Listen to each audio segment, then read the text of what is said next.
Labą rytą, draugai. Na kągi, 1000 subscriberių YouTube'e. Dėkui jums didelis. Malonu, kad žiūrite.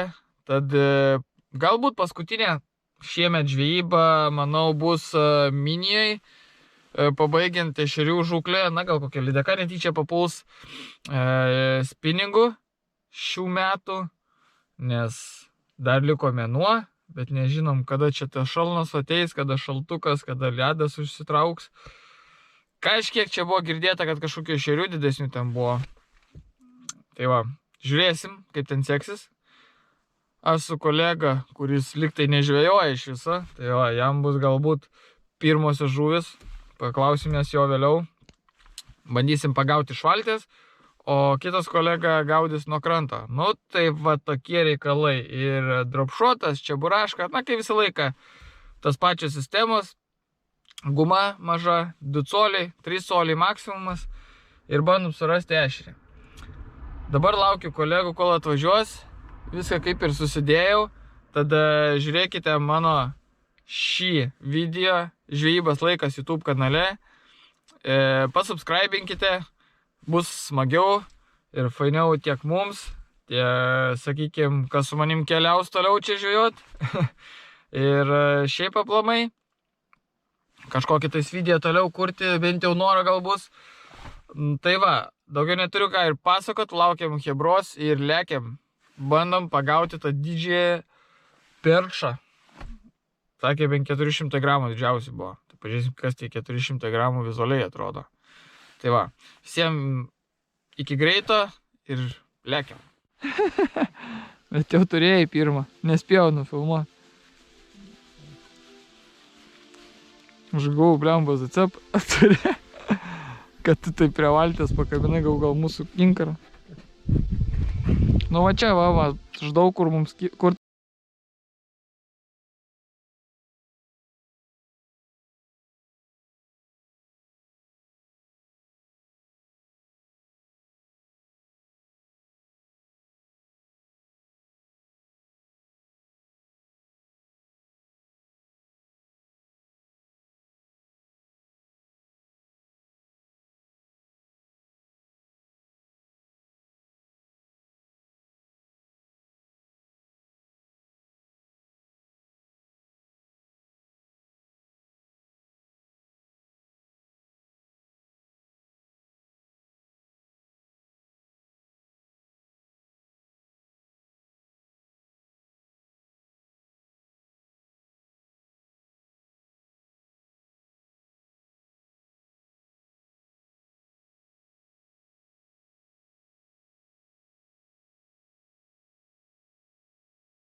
Paims.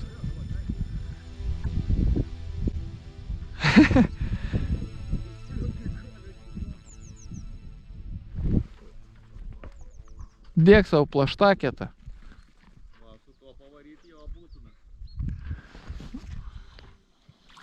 Ir gražus ešerys. Kaip žiemos režime, prašau. Nu va. Visas delnas toks. Toks apie porą 100 gramų. Tai va, kitechiukas. 4 gramų.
Ne, nes man to neištraukiu nieko.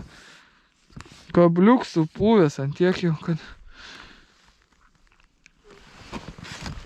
Mašina, matau, tarp medžių strikus. Tai neištrauksiu, ištraukiu. Ar tai jau nereikės važiuoti? Parduotuvės nereikia, jackpotas yra. Viskas tokias vietas važiuoji. O žieda koks supūvęs guminuks. Jau nežinau, kiek metų čia kabo. Žiūrėk, kokią loteriją. Bats, na. Ką dar galim rasti? Išplausim. Man atrodo, mes nežvėjosim, pasiplaukysim čia po medžiais. Ir baigsis tom žvejybą. Su tom žvejyba baigėsi, o šiandien 2 medžiai, bet prašau, kiek čia masalų. Ar reikia žvejoti, žiūrėkite, va čia dar yra, va. Va. Dropshotas dar geras, žiūrėk, kablys man į koją, kur čia smiga. Nu, svarelis geras. Žiūrėk, čia masalų. Tas dar geras. Viskas zaibės. Dar kartelį sveiki. Šiek tiek gal video ir pavėluotas žvejybos ešerių žuklės minės upėje. Tad vis tiek įkelsiu video. Čia kartu su Roku iš TikToko susitikom. Na, žodžiu, pažįstamų. 3 žvejojam. Tai va, ešerių žuklė tokia, kad gaudėm 10, 7 gramais, 8. Minimaliai labai retai kažkas tukteldavo. Ir 4 gramai buvo pats tas, lėtas pravedimas, žiemos režimas. Ir kibo gan padorus ešeriai. Tai galbūt kažkam padės, nes dabar minė turėtų, manau, gal irgi būtų užtraukta jau ties tomis vietomis. Ir manau, kad visi pagal video mano atskirsit, kur gaudyta. Ten yra kalniukas nedidelis. Bandykit gręžtis, ten stovėjo tikrai ešerys toj vietoj. Ir jis toks iki 300 gramų maksimum. Gan neblogi, žiemos režime tikrai smagu traukti tokias žuvis. Tai va, pasistengsiu dabar daryti, aišku, dabar įkelsiu dar porą video senesnių, bet rytoj bandysiu aš laukžemę užtvanką, tai patikėkit manim, jeigu eis užlipti, aš tikiuosi, kad pagausiu ne vieną ešerį ir bus geresnis kontentas. Tenksiu daugiau papasakoti apie žvejybą, tikiuosi jums irgi patiks. Na ką, dabar einu toliau montuoti.